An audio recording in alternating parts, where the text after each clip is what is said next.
moi je vais dire, vous savez, lorsqu'on veut faire quelque chose dans une nation, on prend l'exemple des nations qui ont réussi. Avant que François Mitterrand ne prenne le pouvoir en France, nous étions dans la régionalisation.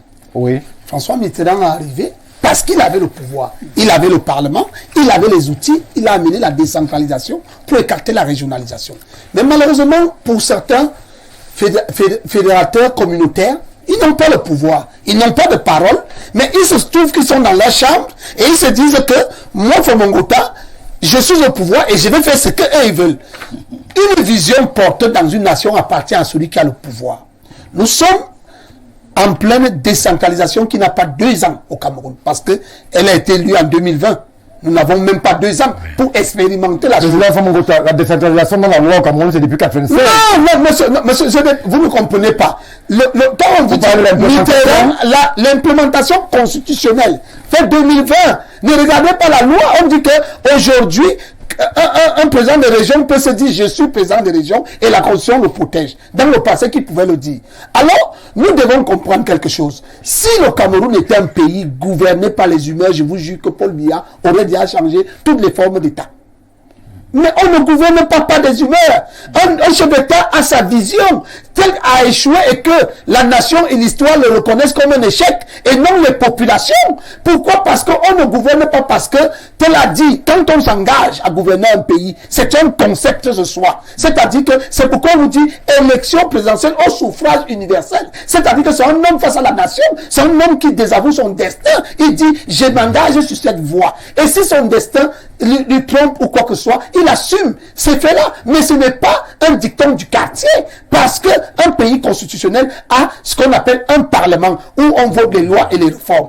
Aucun parlementaire n'a jamais voté une loi en disant nous voulons ceci. Ce n'est pas parce que un petit groupe d'hommes cachés dans les forêts de Bamenda décide qu'ils veulent la fédération que le chef d'État va dire ok, que je les donne ça. Non, on ne va pas sur les humeurs des personnes. Le gouvernement est une posture. Le chef de l'État a orienté une politique au Cameroun. Celui qui n'est pas d'accord le bat aux élections. C'est pourquoi Fomongota, moi je me bats pour Biya parce que je parle de l'alternative. Je ne veux pas l'alternance au Cameroun et je me bats pour que l'alternative soit un effectif au Cameroun. Si la RSDC et moi nous gagnons les élections en 2025, nous allons imposer l'alternative qui veut dire changement d'homme et changement de politique. En ce moment, on a l'appareil qu'il faut. Et maintenant, celui qui va vouloir dire Fomongota agit mal, vient gagner les élections. Moi je crois que le problème du sud-ouest et du nord-ouest, je le répète, c'est un problème de famine. Les Camerounais ont tellement d'argent, mais qui est entre les mains de groupes de personnes. Voilà une corruption de 180 milliards qui pouvait servir ne serait-ce qu'aux régimes spéciaux. Mais que les gens s'endorment avec cet argent dans les maisons, au lieu qu'on parle de ça, où est cet argent? Parce qu'on a déjà oublié, ça ne fait pas 2 mois, on nous disait que le président a convoqué la Chambre des comptes. Mais, monsieur Barga, dans un pays, les richesses doivent être partagées. Le désamour du Cameroun aujourd'hui est que nous sommes au centre. Nous avons les mêmes problèmes que les gens du sud-ouest et du nord-ouest. Dans le sud, on coupe aux ministres les routes, on arrache leurs voitures dans les mêmes conditions parce que le désenclavement de la nation a été que les hommes se sont réunis à ne plus penser à l'humanisme, à l'humanité, à la quête sociale, au pacte social, c'est-à-dire l'union sacrée entre les hommes et le bien-être de la nation.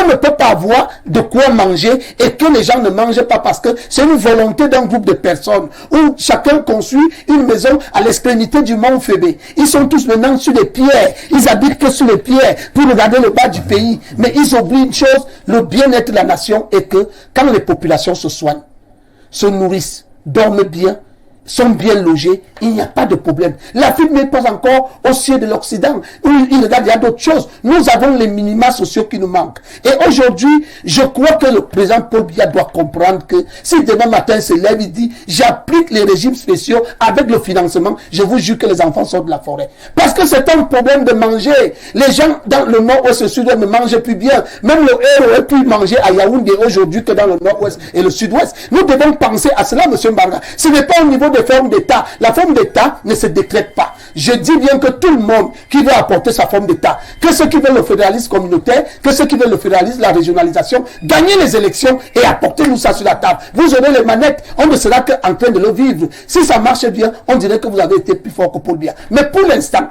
moi je crois que la décentralisation, je le répète, les 13 milliards que Paul Biya a donné à la Coupe d'Afrique des Nations, il devait commencer par donner ça au sud-ouest, au nord-ouest. Et je crois qu'on dirait calmer mieux les choses. Parce que quand il faut parler de la décentralisation, le président de la République nous dit, on verra, on verra comment les choses. Mais quand il veut la Coupe d'Afrique des Nations, qu'est-ce que la Coupe d'Afrique des Nations sert à un misérable d'un pont de Mwongwada? Parce que pour aller au stade, il faut payer même le stade. Le stade au Miswa coûte 500. Le stade au Lembe aussi va coûter peut-être 3000. Qui aura le moyen de payer 3000 avec un 6000 de 32 600?